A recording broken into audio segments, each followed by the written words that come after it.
Hi, it's Tiffany Lorraine Galloway, certified high performance coach with another episode of the Resilient Mother podcast.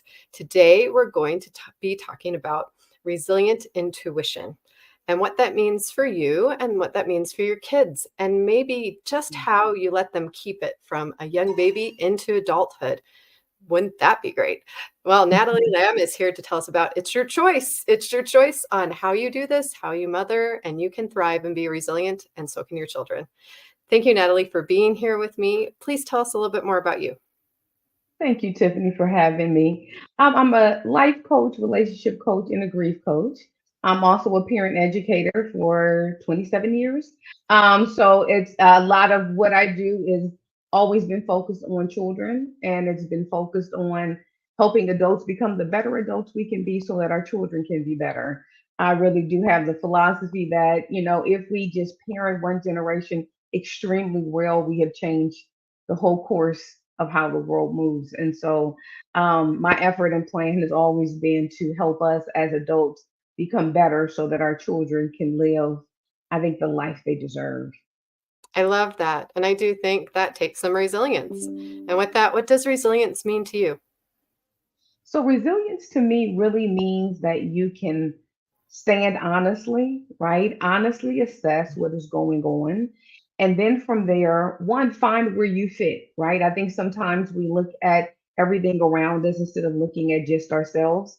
But find where you fit, find your ownership. And then when you find your ownership, you find so many lessons.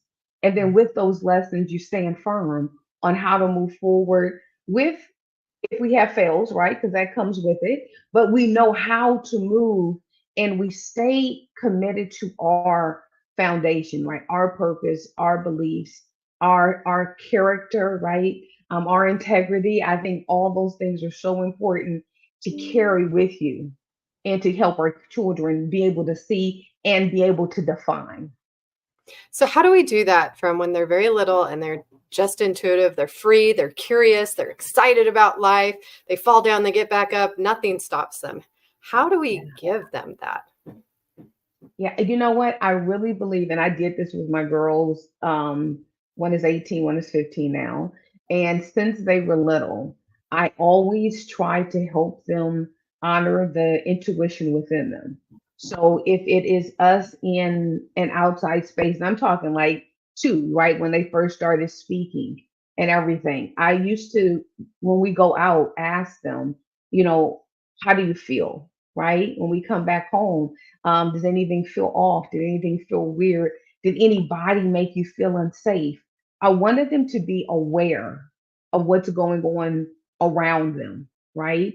And then as they got older, we kind of broadened it and perfected it. And I never limited it to the people even I felt were safe, that I knew were good, that I knew they were safe. I always, at the end, when we left, like, did anything occur? Did anything make you feel unsafe? Were there anything that was questionable? Because I wanted them to have stand in their own truth. And, as we moved and they got older and, like 10, 11, 12, where they have way more, language and opinions, even with, right?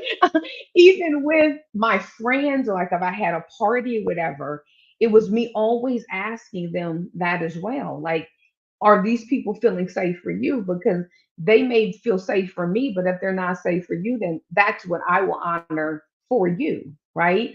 And then also, again, as we would move and go out, what do you feel? How do you do? What are you sensing? Pay attention to what's around you. If you feel any way, honor it. You know, I teach adults too, right? So even with me teaching adults and teaching them, because we lose our intuition as we get older, oftentimes because it's almost socialized out of us, right? We're told like you can't act on that, you can't say that. That's inappropriate right now, so we start squashing it, or we don't have enough evidence. And sometimes with intuition, you don't have evidence, but you have your feeling, you have your gut, you have this language that's deep within you that says, this is not the right choice, or this is not the right place, or you need to leave now, right? And too often we wait for evidence in order to move instead of trusting where we are. So, with that, do you think it's because we're in a world that seeks so much of outside validation to be told you're okay instead of trusting on the inside that you know you're okay because you're in alignment with your truth, as you talked about earlier? I do. I think it's two things. I think as raising kids, we sometimes don't tap in with them enough. I Mhm. think we don't talk to them enough about what they feel, what their world perspective is, right? What their view is, because sometimes we discount it because they don't have as many years as us. Mm. So when we don't give them language to express how they feel, right? What's going on with them, even with us. The trick with holding on to intuition until you become adult and then perfecting it in an adult is that you have to have parents that honor it within your children.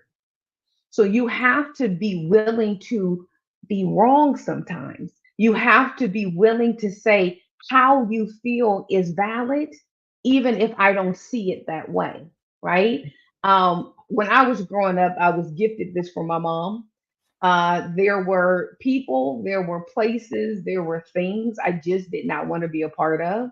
And I would say, Mom, they make me feel weird, right? And she would be like, okay. If there were places we had to go, I'm like, I don't really feel like going, or I just don't want to. It was an honoring that was done in that. And so from that, I walked away into adulthood, right? With a great respect for how I feel. And then Mm. in that, knowing when to act on it, right? When to pause and just let's see what unveils. And then when to say, okay, that's not my intuition, but that's my fear or something else that's speaking. And you have to be able to know those within yourself to decipher it. And that's what, as a parent, because I believe parents are teachers, we have to teach our children the separate so that Yeah. they can decipher it and move through with it. And I think a key time period for that is the teen years where anxiety spikes and those negative feeling spikes, and they're confusing because before that, I feel like it's a little easier to navigate things in child development, and that area just becomes very unstable as they develop who they are. What are ways you've been able to honor that as they develop self, but have those doubts and have this broader view of Yeah. themselves that they now have to step into? Yeah. So a lot of that is, for me, it was really teaching them how to use their voice Mm. and then how to act on their voice responsibly. The lesson was always your choices are your choices, but there's always a consequence to every choice, Mhm. good or bad, right? And Yep. so if you make this choice, let's honor it. Let's see where it goes, right? In those years before teen years, it's great to teach them that and let them really exhibit it. Like schooling and homework and chores and all of those are just this fertile ground to teach them this was your choice and this is your consequence, right? Mm. One example, my daughter, one of them, I can't remember which one, but procrastinating on homework, right? And as a parent, you want to step in and kind of just get it together and get it done because you don't want them to pay the consequence of a bad grade or whatever, right? And I'm like, okay, you procrastinated. And not that I haven't stepped in and helped them sometimes, but this time I said, let's teach a lesson, right? And I said, okay, you chose not to get this done. You'll have to live with what comes out of it, right? Mm. And you got a bad grade. Oh, we could be devastated over it, but you're in the fifth grade. What really is a big deal, right? But it's a lesson because then now I can use that lesson for the next time, not necessarily even homework, but something else comes up Mm. about procrastination. Right? Remember that? And it's her lesson, right? It's not me giving her a lesson. It's her lesson that she walked through and lived that now she's like, oh, yeah, I remember what that procrastination felt like. And I remember the consequence and I didn't like it. Right. And so when we set those understandings when they're younger, when they become teenage years, which, oh Lord, or something else, right? Yes. Junior high up through like 11th grade is just, I mean, because Intense. they're Yeah. going through so much and trying to find themselves and figuring out when to speak, when not to speak, when to stand outside from the crowd. Because I Mhm. think that becomes such a difficult task to stand outside from the crowd because you're honoring yourself, Yeah. and our kids are going to always get into some situations that they could get into trouble, right? And they could fall into danger. One thing I teach is that, trouble always looks like fun before Mm. it becomes trouble for you. Yeah, that's a good one. That needs to go on a That t-shirt. one, So right? Yeah, yes, the trouble with trouble when it starts off with fun, and then you find out this was trouble. Oh my mm, gosh. So it's like trying, and those only come with lessons, yeah. right? Like they have to experience some stuff that is uh, uncomfortable, that sometimes gets them in trouble, for them to be able to say, okay, let me look back. When did I know this was going to be a problem? Yeah. When did I notice this person was more chaotic in my life than they were good for me? And then Mm. why didn't I honor it? Why didn't I listen to it? Well, I And love the that is language that lessons. you're Go ahead. using because you're giving them ownership of all of it. And as teenagers, they really want that. Because I find if I have to bite my tongue so often because I don't mean Mm, to nag, but I just have this opinion or I have this observation, but they didn't ask for it and they didn't want it. And then reverse psychology doesn't work either. But what you're talking about goes back to, do you remember when you did this? Do you remember in yeah, your life when you made these decisions? Like, I think that honors the individual in such an important way. It's definitely something I could yeah, implement more and think about because it builds that relationship of honoring who they are and who they're developing into, but also putting right. you in the place of being supportive, which is what we mean to do and what we want to I be. know. That is so hard to balance as they're changing. It's like, but you used to be like this, and now you're like this, and yesterday you like Right. this, and today you like this. I'm confused. So, but, but the way you said it It's makes so true. Yeah. And but it starts with, and it starts with choices. mm, And if we can start giving our children choices very early on, it starts giving them power, mm, right? And yeah, so, like when my little one was literally, 1.5, 2 years old, I would put out two outfits, choose one, right? Nothing big, but they're choosing, right? I had a at the bottom of my cabinet was all her little dishes, and then she got to choose which one she would use. She got to be responsible for, what she would eat at certain times. And the choice, especially when they're young, we control them. So it's not like a big deal for us, really, if we think about it that way, right? I'm putting out two things that I'm doing anyway, so it wouldn't be a big deal. You don't have to be crazy and just like do whatever you want. Like that doesn't work yeah, either because that's way too permissive. yeah, But it's little things that just like, oh, I have an opinion on that. I like that, right? Or I chose that, but man, I didn't really care for that. I'll remember that next time. And it's part of going through learning who you are, right? mhm, What you like, what you don't like, what causes you discomfort, what causes you sadness, broadening even our language around emotions and mhm, feelings, and really using, and we wait until we're adults to like really get into the feeling wheel and all of that. And it's like we should show that to our kids really early on so that they can see the full gamut of everything that's going on with them, because they often don't have language. yeah, And when you don't have language, you don't know how to express, so you end up acting out behaviorally, yeah, right? I mean, that's what every little tantrum is when they're, yeah, 2, 3, 4. It's like, I don't know how to tell you this, so let me get on the ground and scream, right? There's just yeah, me being upset, and me grieving because you're not giving me something I really want. And so the only way I can do this is yell it out, right? And it's like frustrating and takes us to a whole nother level, but it's the only language they know. So yeah, when we start showing them language, and hey, look, say this when you're feeling this, say this when you're feeling this, you give them the ability, one, to communicate with you better, but to yeah. communicate with the world.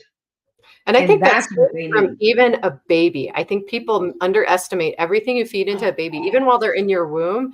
It's Yes. absorbed. I've really noticed this, especially with my last son, because I did a lot of self-compassion, self-improvement work through the pregnancy for the first few years of his life. And it's really stuck in a beautiful way. And so he Yeah. can verbalize a lot to me also because I started singing to the baby early, even in my womb, and reading and kept Yeah. that going. Yeah.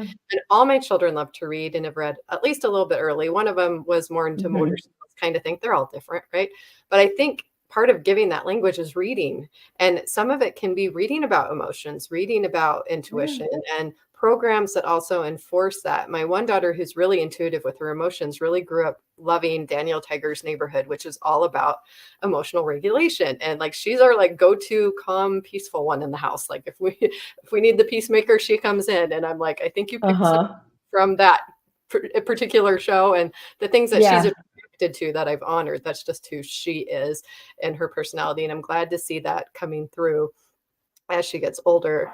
But what are so if we were looking at baby versus toddler versus uh, Hmm. school age, elementary, teenager, and beyond, is there kind of a progression of this that you can think of, or do you need to know child development to honor where they're at? What do you think is Hmm. responsible as a parent to take on? Because it could be too much, that could be overwhelming. Yeah. But what are some simple things you could take on for thinking about that your child's life, the influence that you have Yeah. on this, giving them their intuition, giving them their voice that is responsible. I love that you added that because, yeah, you can give them a voice, but if it's not with tact or with respect, that's not going to go very far either.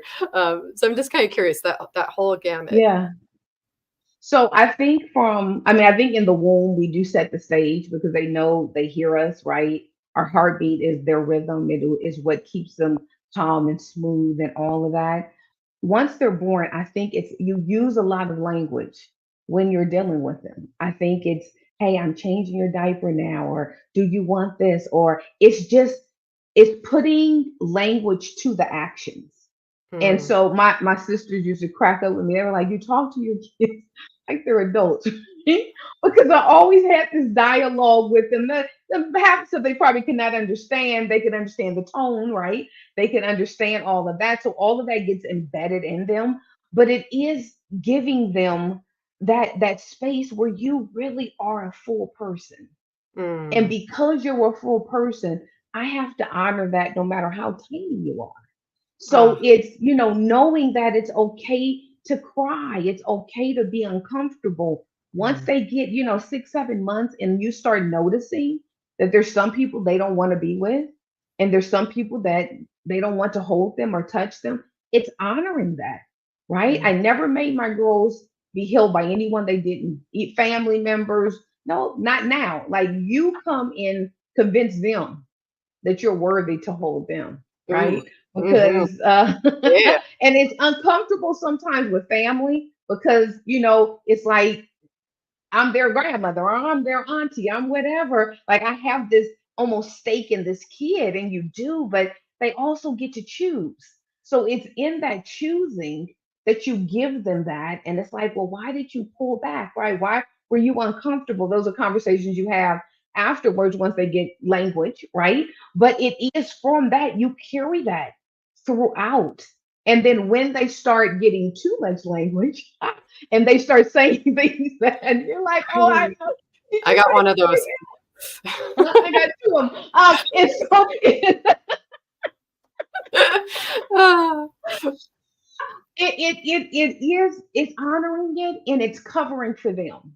Sometimes I think we leave our kids out to dry because we're trying to protect ourselves, and we are too quick in discounting them because they don't have the right verbiage at the right time, right? Mm. So it is coming in and saying, oh, what they were saying was X, Y, and Z, but you still are honoring the space that they stand in, and you're in a place of community with a lot of people. It really is navigating serious waters, even in school, Mhm. right? Like I taught my girls in school, if there's ever a teacher that makes you feel uncomfortable, you come let me know.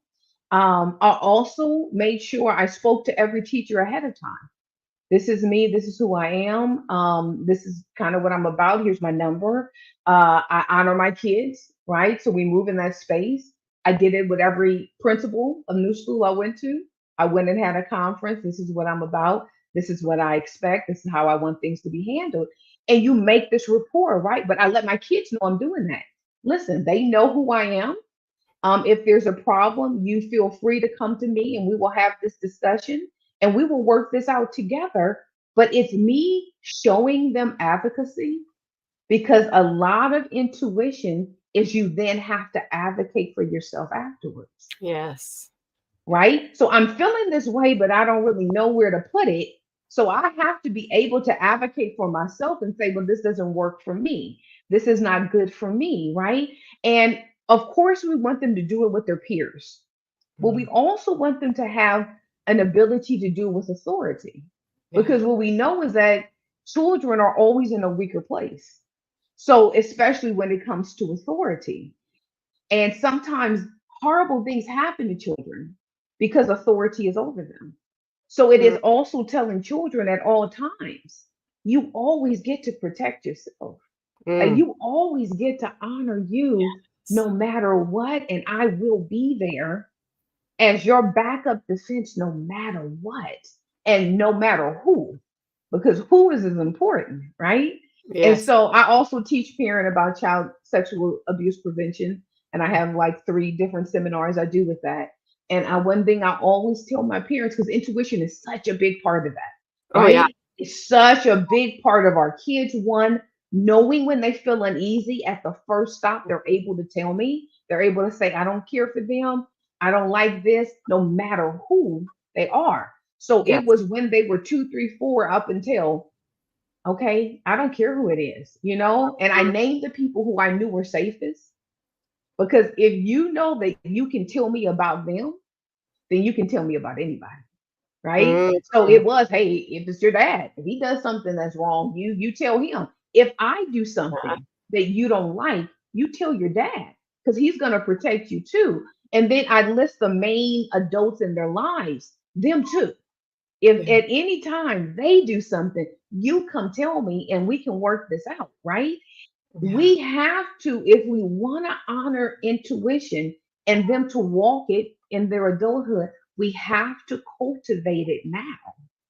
Yes. Because if it's not cultivated now, it is such a stumbly road out there of trying then to honor yourself when no one taught you how to do it. Yeah. Oh, I love how eloquently you put that because it's so important. I am a child. I was abused as a child, and it was by people that we supposedly trusted.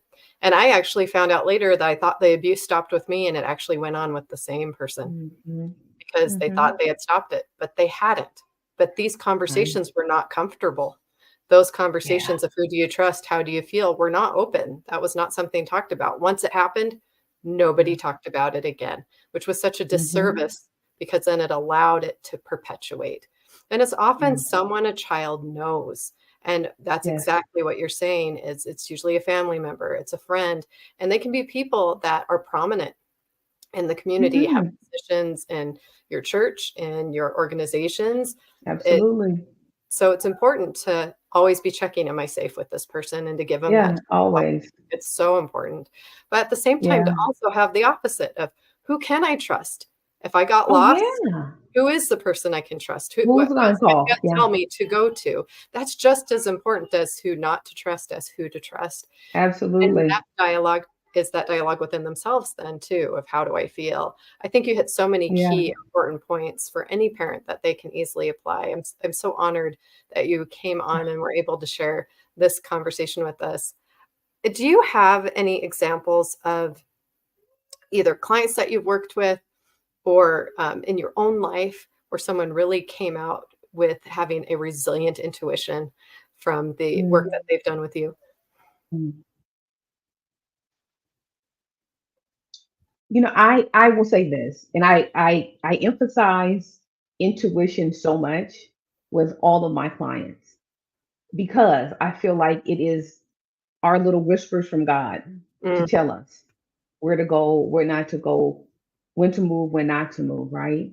And so with my clients that I just do personal work with, I emphasize you already knew so much, Mm, right? You're looking for someone else to give you so many answers, and so many answers are already in you. It's just you haven't learned how to tap into you to hear where to go.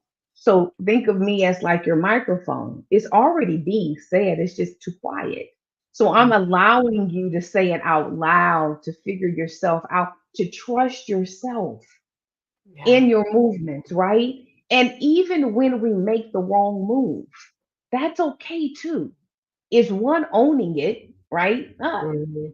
I think when I should have zagged, right? That wasn't the right choice completely.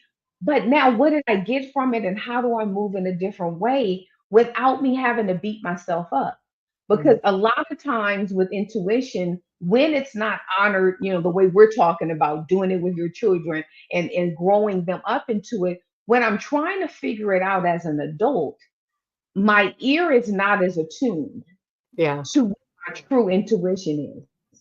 So it's mixed with fear, it's mixed with hypervigilance, it's mixed with sociability, it's mixed with pleasing people.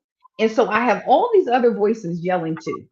And the intuition is sitting there, and intuition is kind of quiet, right? It's like Mhm.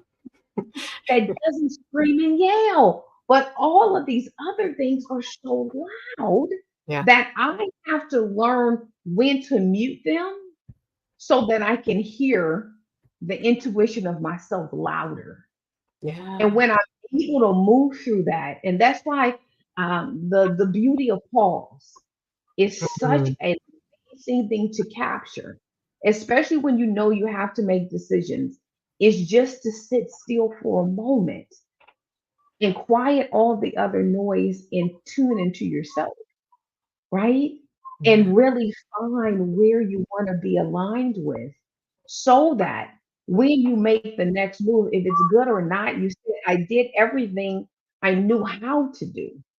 Mm. And it maybe didn't work out, but it was all I knew. So at that moment, it was fully good enough. Even though the outcome wasn't what I wanted, I still was moving in alignment and in attunement with me. Now I know something different, and it's just extra lessons to add so that I can go back to what I said about with my kids. Remember that lesson? Remember how you came to this and how this all planned out? You just do that throughout adulthood and you learn from your mistakes, right? You learn from your poor choices. But the key in all of it is asking yourself why. Why did I make that choice? Mhm. Right? What did I hope to gain from it? And there you get so much delicious information that you carry it with you to everything else. And that's a key is that then you're comfortable being honest with yourself. You're not deceiving yourself. And if you grew up putting on a front or playing a part of a Yes. dysfunctional cycle, that truth and sitting with yourself and holding yourself responsible is a huge first step. Huge. Because Huge. before you go to blame, you'll go to blame every time until you finally learn to face yourself. And the Yeah. sooner you can face yourself and trust yourself fully with that intuition is when life really shifts and when life changes and starts moving in a Right. more positive direction. Because then you're in vibration with what is meant for you, not what somebody else put on you, not the Hmm. expectations, nothing Yeah. else. You know your lane and you're able to flow in it. And I think God also is finally Right. able to come in and get you in the flow of where you're meant to be as well. And certainly we want that for our children so they can reach their full potential with guidance on that. Absolutely. I'm so curious with Yeah. your insights on intuition, where did that start for you where you decided to do this work and what was that point or that pivot for you? You know what? It started really early. Again, my mother always kind of honored my intuition. So I just started kind of trusting me. Mm, And from there, it was just, people just young, right? 15, 16 years old. I have older siblings and their friends and stuff would come. We just sit and talk or whatever. And somehow I was giving them advice and then they would be like, oh, that's good, right? To the point where sometimes they would come just see me and talk life out. And so I've kind of been in this mode of moving in a direction that is honoring people and getting people to honor themselves. And so from that, I knew kind of this is where the lane I would be in. I hoped, growing up, but I knew that I needed to first find me and honor me. So I started doing, personality tests, digging into psychology books, doing all this stuff 15, 16 years old, right? Because I'm like, okay, Wow. why does this work? And I'm very inquisitive because I want to understand why. So it was really just moving in that of always looking. And I was always my first client, right? Because I want to see who I am and how I pivot and why did I do that? Why do I feel this way? Why don't I like them? Like what is going on within me first? And so I learned like a huge amount of honesty because honesty is where it has to be the foundation for Mhm. us to get anywhere else. So it's Yes. honesty with my good, with my bad, with my in between. It's being honest all around because without honesty, then there is no truth and there is no freedom. Yeah. And you lose purpose, right? So you gotta find a way to stand in the mirror and say, man, you did this, and that. And it's not to discount what everyone else did, right? Because people affect our lives, Mhm. but we are the constant in Mm. everything in our life. It is Yeah. always only me. So if I look at me first and find where I stand, let's say I only have 20% of what the issue is. That Mhm. 20% is mine. And I have to own that and I have to work on that. That other 80%, I can show somebody theirs, but I can't do anything with it. They have to choose Yeah. to move it, to change it. And you realize that even when you're kids, especially when they get teenagers, you lose so much control. And it's so awful because a little bit of control is nice, but you Yeah. have to let them find their way, right? Have to You find their have way. to, They have they have to build their own they're gonna, resilience, their own decisions, yeah, they gotta make their all of mistakes. that. But they should make Yeah. it at home. They should make it at home while the consequences Oh, are not as yes, big, with a parent who loves them, with the support, not be so yes. sheltered A that they soft go out place in to the world fall. and then get taken advantage of because Oh, the world is just absolutely. ready to eat people alive who are not prepared. Who are not prepared, right? And the ones that are prepared, we still gotta fight because there's Yeah. so much stuff going on, right? And so it's giving them that. And so, this has always been my aim, and I always wanted to work with children. It was my first hope was to just actually work with children, specifically abused children. And then I realized if I help this child in my hour or two of having them, I'm sending them back to adults. And so I decided I'm going to work with adults more than I work with children. I still work with children, here and there, especially in the family context.